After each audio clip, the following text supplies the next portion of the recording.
What's up, guys? Event 1 is in the books, and I know you guys are excited waiting for the video to drop, so without further ado, I'm Ken, and this is my story.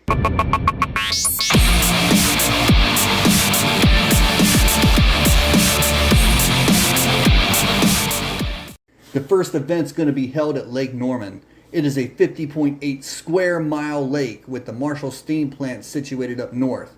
This plant was put there in 1965 by Duke Energy and has supplied the Carolinas with electricity for years.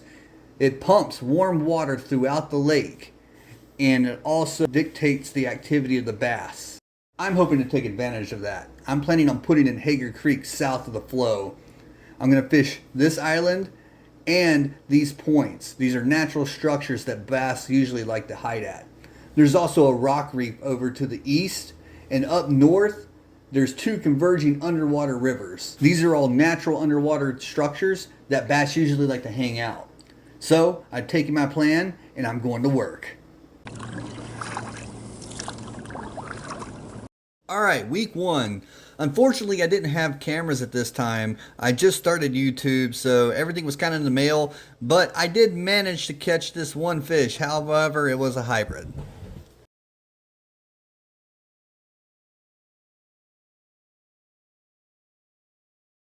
Week 2 practice was probably one of the worst days I ever had fishing. I started off with blow up after a blow up, and then this happened.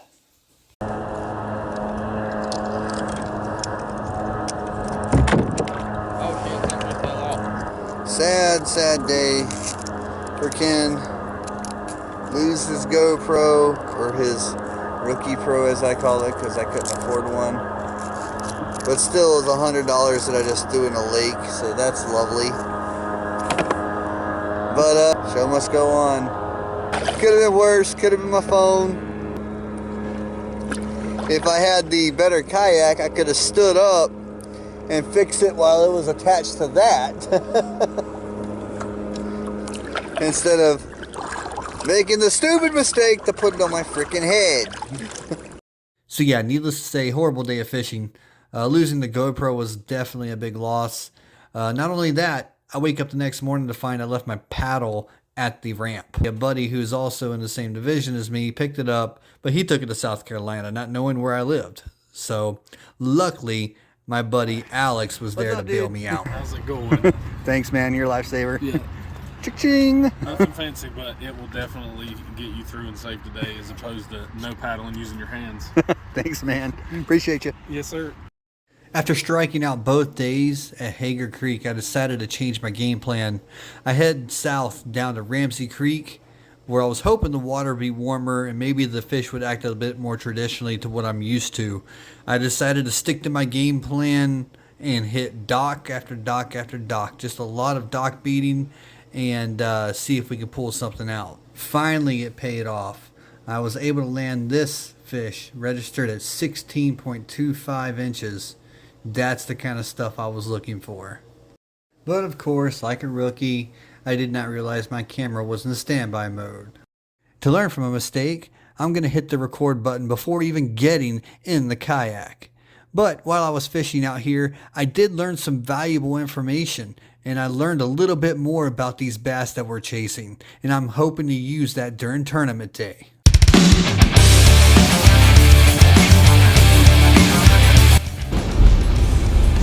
Good morning. It's about 5:36. Heading out to the tournament on the tournament day. Let me tell you, it is cold. It is cold enough to freeze the balls off a brass monkey. That's pretty cold. Anyway, I'll get there in about about a half an hour, 45 minutes. Get the boat in the water, get ready to go.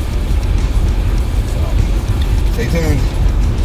Fun fact, freeze the balls off a brass monkey is actually an old naval term that came about around the 1800s. They used to carry all their cannonballs on these pyramid-shaped racks, which they called monkeys.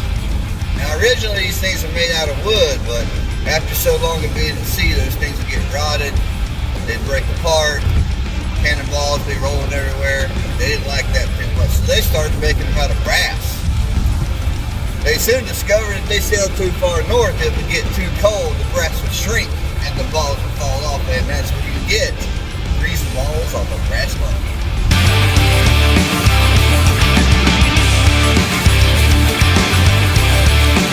Good luck. You want to straight? Yes, sir. I'll move out of your way. You can stay right out right here. That way will hit him.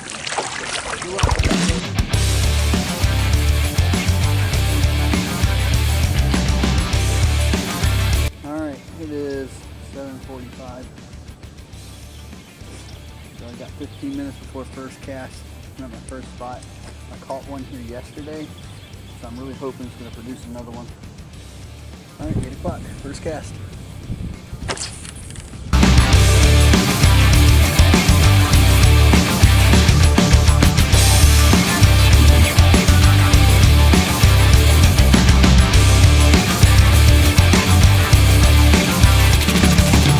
At this point, I am fighting a losing battle with this wind. It is knocking me around, pushing me away, and getting me all out of position. So I decided to use it for my advantage. I lined it up, cast a lure behind me, used the wind to push me down, and this happened.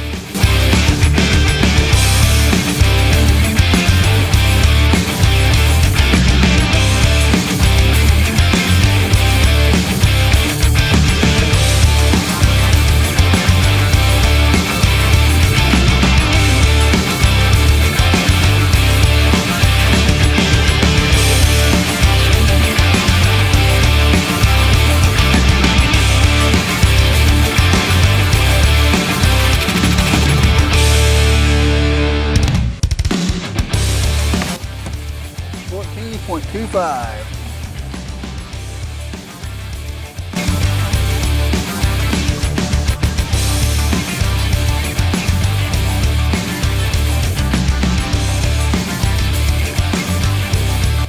Same plan, cast it out and let the wind do its thing. Unfortunately, he spit the hook this time. Such a shame. It would have been a nice one to have.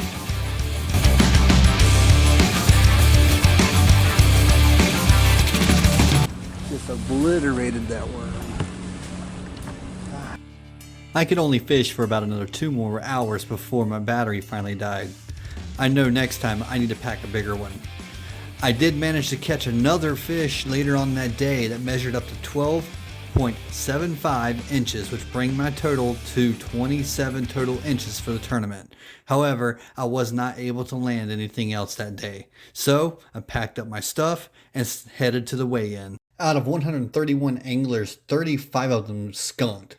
First place winner won $2,000. That went to Chris Gravely. Second place came in at $1,176, and that went to Jackson Orr. Third place with $973 went to Melvin Yang.